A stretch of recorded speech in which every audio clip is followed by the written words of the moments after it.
Good morning, St. Francis, and good morning, people of God. Today is Wednesday, the 23rd day of February, 2022, Wednesday of the 7th week in Ordinary Time, 7th week of the year, but also today we remember another saint. This is the memorial of Saint Polycarp, Bishop and Martyr. Some say he was born in the 1st century, I think like in the 60s, 1st century, and then dies, I think, at 155 or something like that, in the 2nd century. So he lived a very, very, very long life.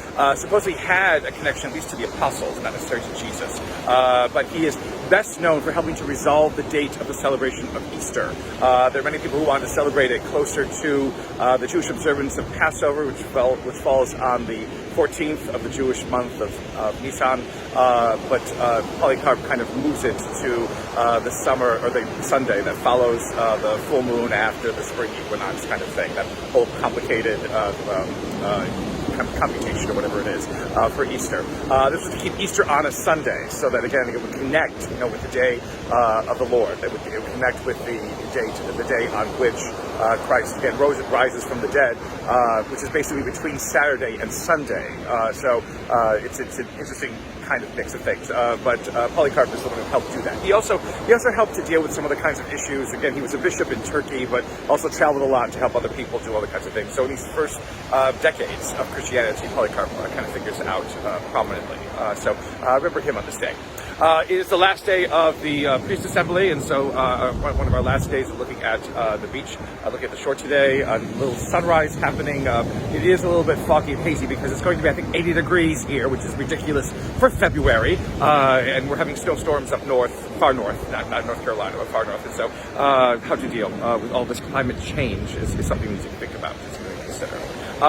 So readings for today, there are special readings again as always for Polycarp, but most of us will hear the readings for today, again continuing with the letter of James, in which basically he says that we are really nothing, that we are this puff of smoke that comes and fades and then does not come back again.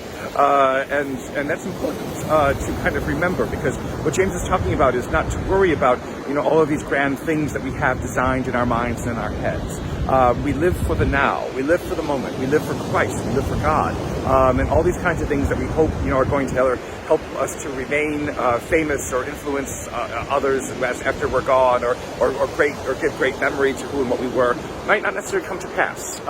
Again, our life is not very long, and because of that, we are called to make the most of what it is that God gives us, and being able to live this life, and being able to live this life as wonderfully and as gloriously as possible in the care and support, for the care and support of others. In the gospel today, just a simple message that Jesus gives at the end of it: those who are not against us are for us. Again, there are many different ways in which to embrace the gospel, many different ways in which to embrace Christ, many different ways in which to embrace the glory and wonder of what it means to be a son or daughter of God, a believer in this world. And we need to basically remember that. We need to recognize that. And we need to know that all of that works together for the good of the reign of God, for the good of revealing the reign of God in our midst, for the good of us understanding ourselves as wonderfully and beautifully created by God, endowed with the gift of sharing that wonder and beauty with one another. May the Lord give you his peace.